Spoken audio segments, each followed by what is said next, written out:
Question 3. Démontrer que l'équation P admet une solution imaginaire pure. Z2. On notera Z, ok. Alors, même rubrique, cette fois-ci, on va avoir une solution imaginaire pure. Alors, nous on va posons Z égale à IB. Solution imaginaire pure. Donc, nous savons que la solution va découdre de P. Hein, ça veut dire que cette solution va être l'une des solutions de P. Donc, on va utiliser P pour avoir, en fait, les B. Exactement. Donc, on va calculer P de IB. Alors, P de IB égale à 0. D'abord, parce que IB est une solution de P. Alors, P de IB,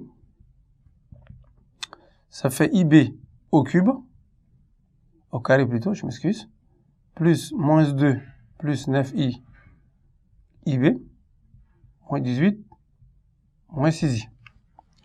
Alors ça nous donne moins 2 carré, moins 2 IB, moins 9 B, moins 18, moins 6i. On reprend les réels ensemble, moins B carré, moins 9B, moins 18, plus I en facteur, de moins 2B, moins 6. Voilà, P de IB. Maintenant, un nombre complexe sous la forme algébrique est nul, parce que nous on veut, l'essentiel c'est d'annuler P de IB.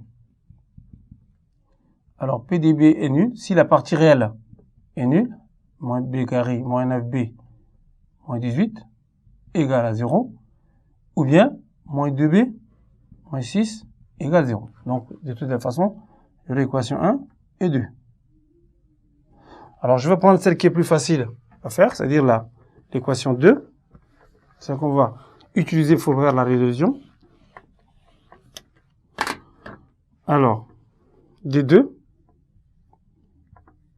nous avons moins 2B, moins 6 égale 0.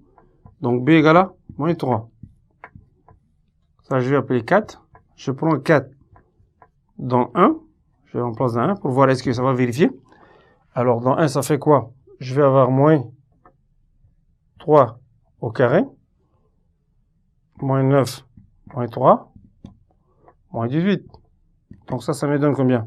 Moins 9, plus 27, moins 18. Ça va donner 18. 18 moins 18, ça fait 0. Donc, je vois bien que 4 vérifie.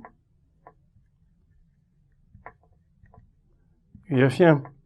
Donc, Z égale à moins 3i est une racine de P puis de F. Voilà. Là, je viens de trouver deux solutions de l'équation. Donc, je réponds à la question. La solution est une solution imaginaire pure. La question 4 maintenant.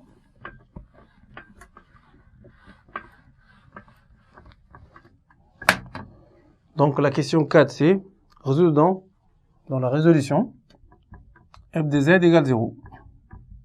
Alors, je vais écrire la forme, si vous voulez, générale de f.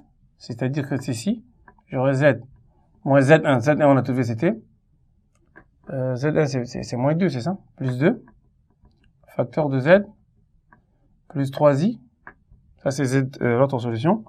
En facteur de az plus b. Donc, il faut déterminer a et b pour avoir exactement la solution, la troisième solution. Donc, pour ça, moi, j'ai déjà trouvé la forme factorisée. Bon, factorisée, si je veux dire, c'est mieux factorisé. L'une des solutions de P. Donc, je vais diviser P par Z plus 3i. Alors, donc, les coefficients des Z sont, de P plutôt sont dans l'ordre G1. Je place ça.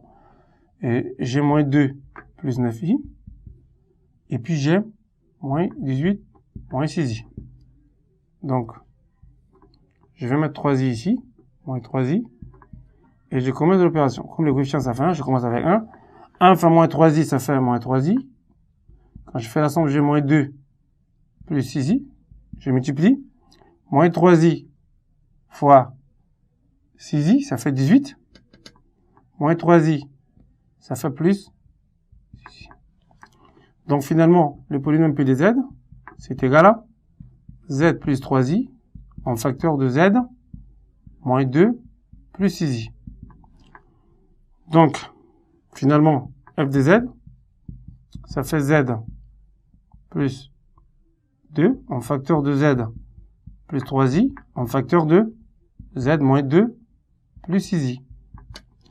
Alors si moi j'annule f de z égale 0, c'est-à-dire j'aurai z plus 2 égale à 0, ou z plus 3i égale 0, ou z moins 2 plus 6i égale 0. Donc ce qui fait que j'aurai z égale à moins 2, là, je vais écrire z0, ou z1 égale à, parce qu'on avait précisé que z1 là, ça devait être, voilà, z1 égale à moins 3i, et z2 c'est égal à, je vais tirer ça, ça fait 2, moins 6, ou bien c'est z1 plutôt, c'est z1 et celui-là. Ça c'est z1, ça c'est z2,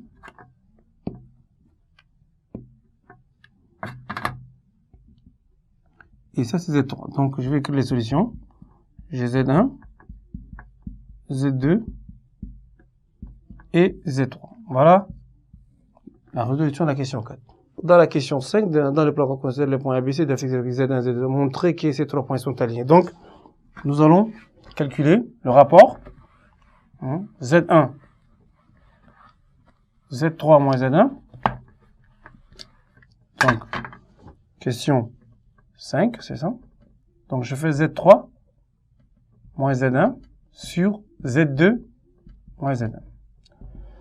Alors ici, ce rapport doit donner un nombre réel forcément, parce que après quand on va définir un argument, c'est-à-dire l'angle qui va former les points M3, M1 et M2, M1, il faut que l'angle soit des 0 ou bien des pi, pour que les points soient alignés. Parce que tous les 3 points, on voudrait que ce soit sur une même droite. Alors, Z3, nous avons trouvé c'est 2 moins 6i, moins Z1. Z1, c'est moins 3, c'est moins 2, donc ça fait plus 2, c'est ça. Sur, ici également, on aura 3i plus 2. Donc, ça nous fait 4 moins 6i sur 2 moins 3i. Donc, au niveau du numérateur, je peux mettre 2 en facteur. 2 en facteur de 2 moins 3i sur 2 moins 3i. Donc, je peux simplifier. Vous voyez, le rapport est un nombre réel. Donc, si je vais définir un angle, l'angle défini par un nombre réel, c'est l'angle de 0 modulo pi. Donc, ça appartient à R étoile. Alors, les points ABC, AB et C sont alignés.